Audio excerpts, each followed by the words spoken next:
यं ब्रह्मा वरुणेन्द्ररुद्रमरुतस्तुन्वन्ति दिव्यैस्तवै वेदैः साङ्गपदक्रमोपनिषदैर्गायन्ति यं सामगा ध्यानावस्थिततद्गतेन मनसा पश्यन्ति यं योगिनो यस्यान्तं न विदुः सुरासुरगणा देवाय तस्मै नमः। बोलो स्वामीनारायण भगवाननी जय। जोरथी बोलो श्री लक्ष्मीनारायण देवानी, श्री हरिकृष्ण महाराजनी जय। विक्रम संवत 2080 श्री रामनवमी श्री हरि जयंती तारीख 17/4/2024 श्री वड़ताल धाम मध्य बिराजता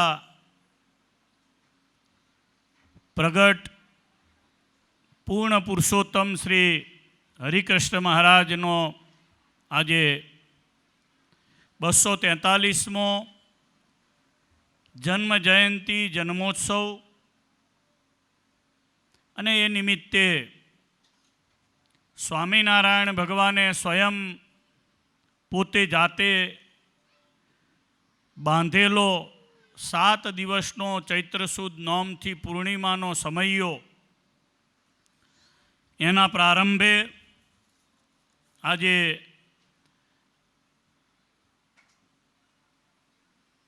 શ્રીહરિના પવિત્ર અભિષેકને કરી શ્રી હરિજયંતીના ઉજવણાના યજ્ઞનો પ્રારંભ કરાવીને આપણી સભામાં પધારેલા વડતાલવાસી શ્રી લક્ષ્મીનારાયણ દેવ પીઠાધિપતિ સનાતન ધર્મ ધુરંધર આચાર્ય મહારાજ શ્રી રાકેશ પ્રસાદજી મહારાજ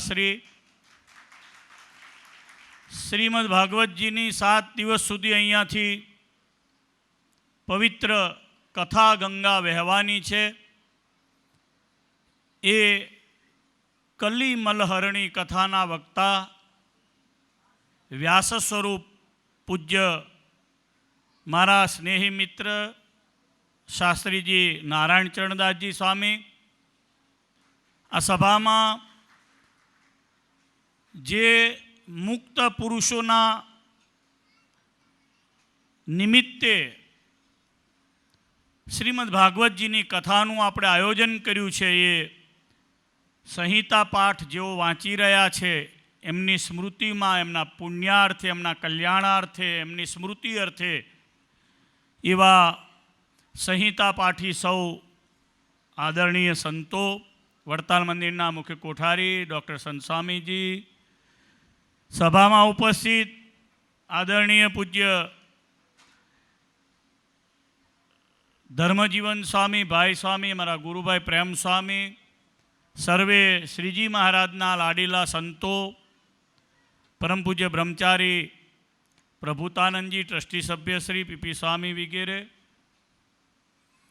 આ ચૈત્રી સમયો જેમને ભાવ પ્રેમ અને શ્રદ્ધાથી કરાયો છે એવા પંડોળી નિવાસી શ્રી હર્ષદભાઈ રાવજીભાઈ પટેલ, રાવજીભાઈ મહીજીભાઈ પટેલ પરિવાર, એમના ધર્મપત્ની અખંડ સૌભાગ્યવતી પ્રતિમાબેન, એમનો સુપુત્ર અત્રે ખાસ લંડનથી આ સમયાની લાભ માટે પધાર્યો છે એવો સચિન, નિકેશ, સર્વે પરિવારજનો જેઓએ કથાનો વિશેષ લાભ લીધો છે એવા અમારા આત્મીય શિષ્ય પ્રિયાંગભાઈ, એવા જ આત્મીય શિષ્ય શ્રી વિવેક ગોહેલ, એમના સર્વે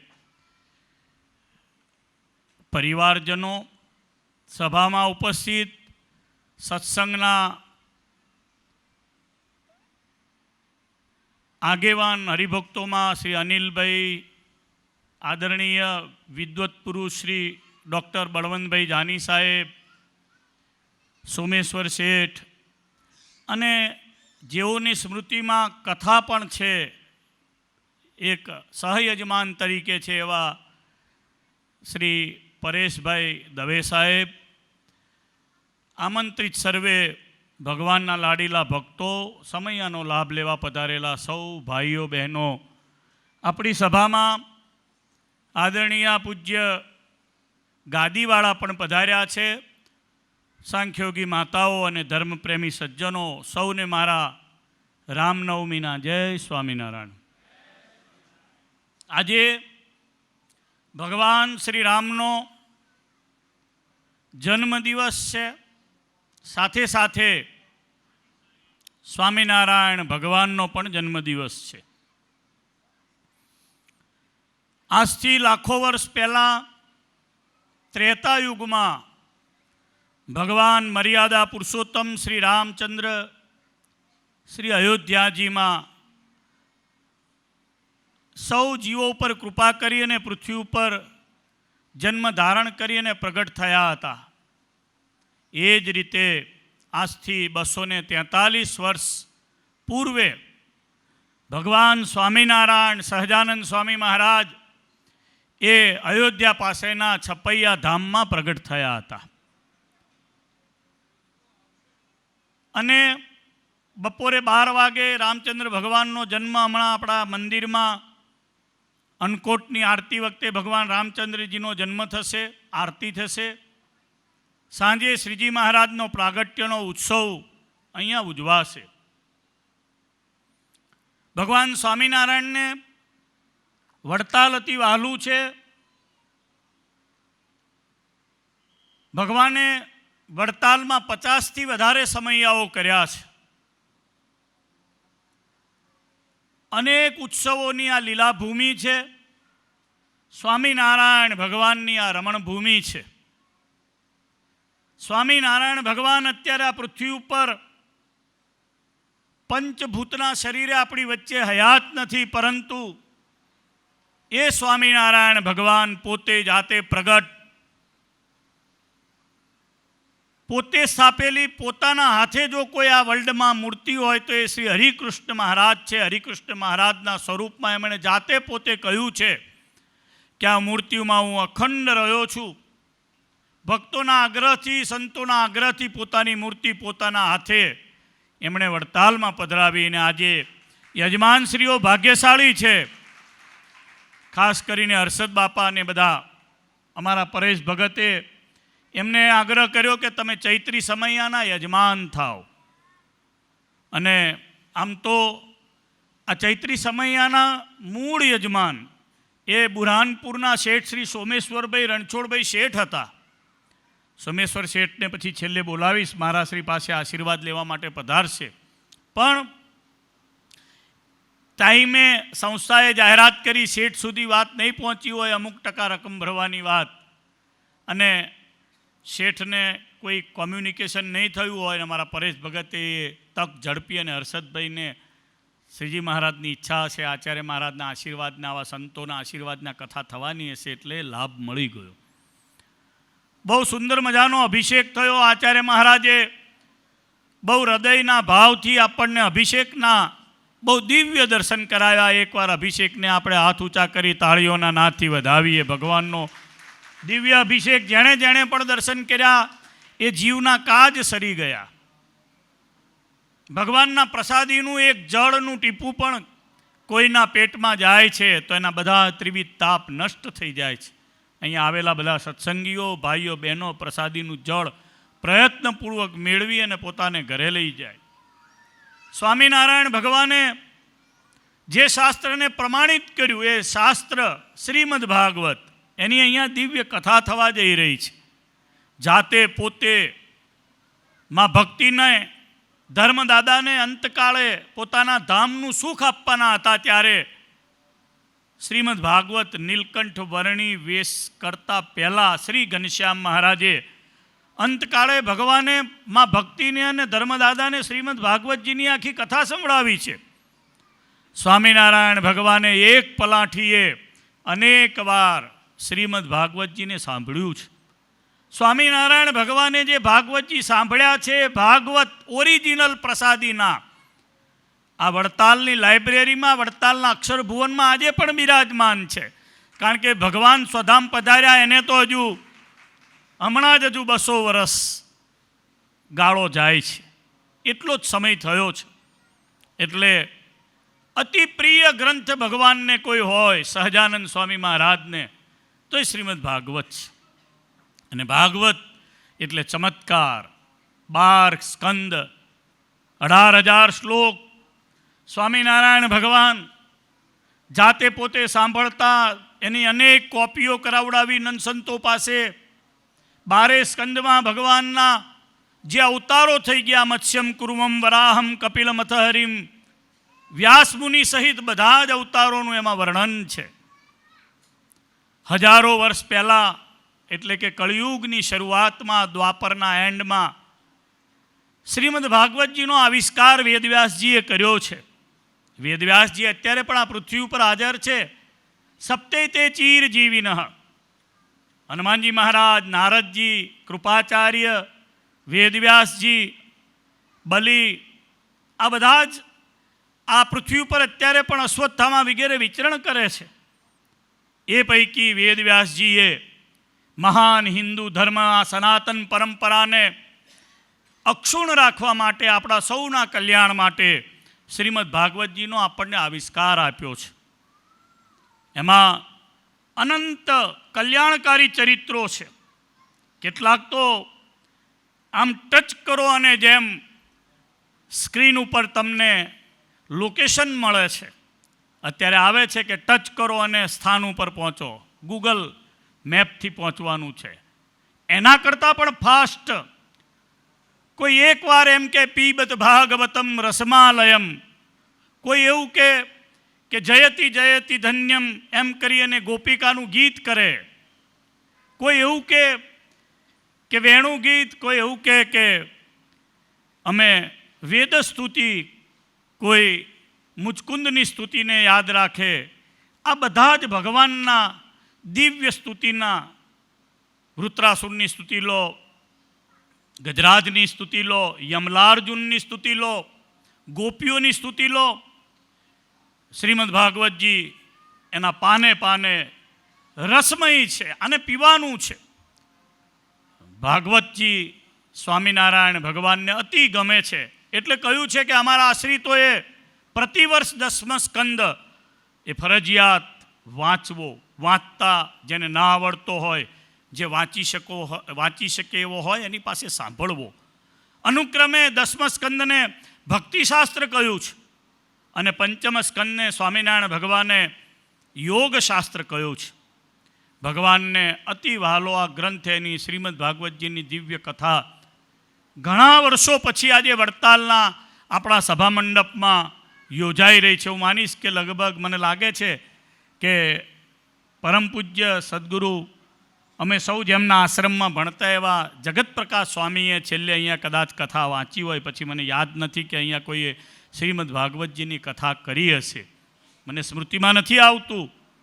એટલે આ શ્રીમદ ભાગવતજીની વડતાલમાં, બાકી તો ઇતર બધી જગ્યાએ 10મા સ્કંદની શ્રીમદ ભાગવતની આપણે ત્યાં પારાયણોમાં, ફંક્શનોમાં દરરોજ ડે ટુ ડે ચાલતું કથાઓ હોય છે શિક્ષાપત્રીના આજ્ઞાના કારણે. પણ વડતાલમાં 7 દિવસની કથા, અહીંયા મને લાગે છે કે નારાયણચરણ શાસ્ત્રીજી વક્તા પણ ભાગ્યશાળી છે કે એમને આવા પવિત્ર સ્વામિનારાયણ ભગવાનના નંદ સંતોએ બાંધેલા સભા મંડપમાં કથા કરવાનો લાભ મળશે.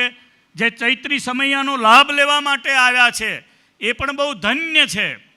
જેમનું ધન આમાં વપરાવાનું છે એ પણ બધા ધન્ય છે. બધાયનું ધન આમાં વપરાતું નથી હોતું. સમૈયામાં વપરાય, સંતોની રસોઈ અર્થે વપરાય, ભગવાનના પૂજનમાં વપરાય. આચાર્ય મહારાજનું દરરોજ પૂજન થશે. આજે મહારાજ શ્રી સવારે પધાર્યા છે, કાલે સાંજે પધારશે, પરમ દિવસે પધારશે, ચોથે દિવસે પધારશે, 5મે દિવસે પધારશે, 6ઠે દિવસે પધારશે અને 7મે દિવસે પણ આચાર્ય મહારાજ પૂર્ણિમાએ પણ દર્શન આપવા માટે પધારવાના છે. આપણે દરરોજ આચાર્ય મહારાજનું વિશેષ પૂજન, મહારાજશ્રીના આશીર્વાદ પણ રાખ્યા છે. ગાદીવાળા પણ પધારશે. તો આ દિવ્ય અલૌકિક લાભ સંપ્રદાયના બધા જ ભક્તો લેવાના છે. ભગવાનને પ્રાર્થના કરું છું કે શ્રી હર્ષદભાઈને ખૂબ સારું સ્વાસ્થ્ય આપે. એમના બંને દીકરાઓ અતિશય એમના આજ્ઞામાં છે.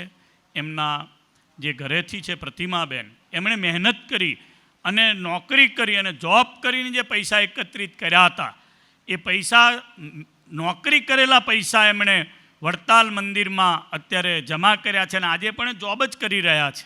અને એ રીતે લાખો રૂપિયા ભેગા કરી અને વડતાલ મંદિરમાં સમયો કરાવે છે. એટલે આ યજમાનને ધન્યવાદ આપું છું. બીજા અમારા પ્રિયાંગભાઈ, એમને પણ ધન્યવાદ આપું છું. એમણે પણ એમના વડીલોની સ્મૃતિ અર્થે આવી સરસ મજાની કથાનું આયોજનમાં ભાગ લીધો.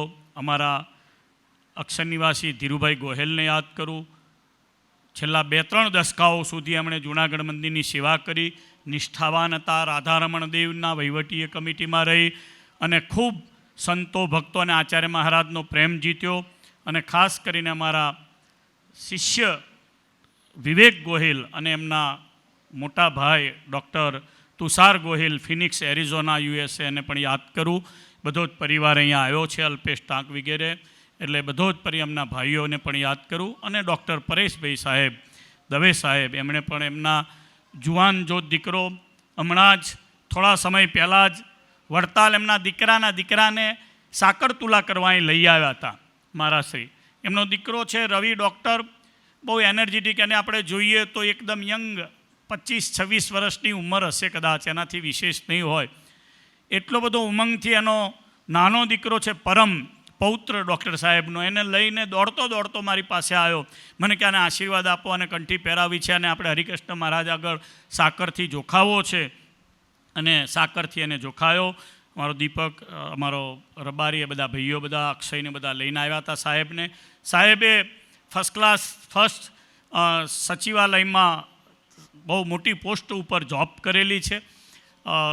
ખાસ કરીને મેડિકલના ક્ષેત્રમાં સાહેબ બહુ મોટું કામ કરી રહ્યા છે. મારી સાથે બહુ સારું હેત. સાહેબ આશીર્વાદ અપાયા દીકરાને પણ આશીર્વાદ આપ્યા. તે દિવસે ઠાકોરજીનો થાળ કર્યો, જમ્યા. અને 10 દિવસ નહીં થયા હોય અને એમનો દીકરો દરરોજ જીમમાં જતો હતો. જીમમાં ગયો અને સડનલી જીમ કરતાં જ એને સિવિયર એટેક આવ્યો અને ત્યાં એ ભગવાનના ધામમાં ગયો, ડૉક્ટર રવિ. અને એના નિમિત્તે પણ આપણે આ કથાની અંદર એક સંહિતા પાઠ બેસાડ્યો છે. સાહેબની પણ હેલ્થ સારી રાખે. એક નવી સારામાં સારી એક કંપની ઊભી કરી રહ્યા છે. મેં પરમ દિવસે જ સાહેબ 4 દિવસ પહેલાં સાહેબ મળ્યા. બધું સાહેબ આ બધું હવે કોના માટે? તો કે લક્ષ્મીનારાયણ દેવ અને સંતો અને મહારાજ માટે કરું છું. નવી કંપની આઉટ ઓફ ઇન્ડિયામાં એ સ્થાપી રહ્યા છે. તો મેં કીધું આમાં ભાગીદારમાં કોણ? તો કે તમે કહો. મેં કીધું આપણે મોટા ભગવાન મોટા? તો કે ભગવાન મોટા. લક્ષ્મીનારાયણ દેવનો મોટો ભાગ ને તમારો નાનો ભાગ. એટલે હવે પછીની ડૉક્ટર સાહેબ જે આફ્રિકામાં જે કંપની 2-4 દેશમાં કરી રહ્યા છે, એમાં 51% લક્ષ્મીનારાયણ દેવને ભાગીદાર રાખ્યા નવી કંપનીમાં, અને 49% એ રહ્યા છે. આવા ડેડિકેશનવાળા ડૉક્ટર પરેશભાઈ દવે સાહેબને પણ હું ધન્યવાદ આપું છું. ઘણા બધા હરિભક્તો ખાસ કરીને ચરોતરના આજુબાજુના ગામડાના બધા લાભ લેવા પધાર્યા છે. બાપજીએ બહુ કૃપા કરી. મોર્નિંગમાં 6 વાગ્યાથી પધારીને અત્યાર સુધી સભામાં દર્શન આપી રહ્યા છે. મહારાજશ્રીના ચરણોમાં વિનંતી કરીશ કે જે યજમાનોએ આવો સરસ મજાનો લાભ લીધો છે, સૌને રૂડા આશીર્વાદ આપશે. સાથે સાથે સમૈયાનો જે હરિભક્તો લાભ લેવાના છે, સૌને પોતાની કૃપા દ્રષ્ટિથી, આશીર્વચનથી લાભાન્વિત કરશે. સૌને ફરી એકવાર મારા હૃદયના ભાવથી રામનવમીના જય સ્વામિનારાયણ.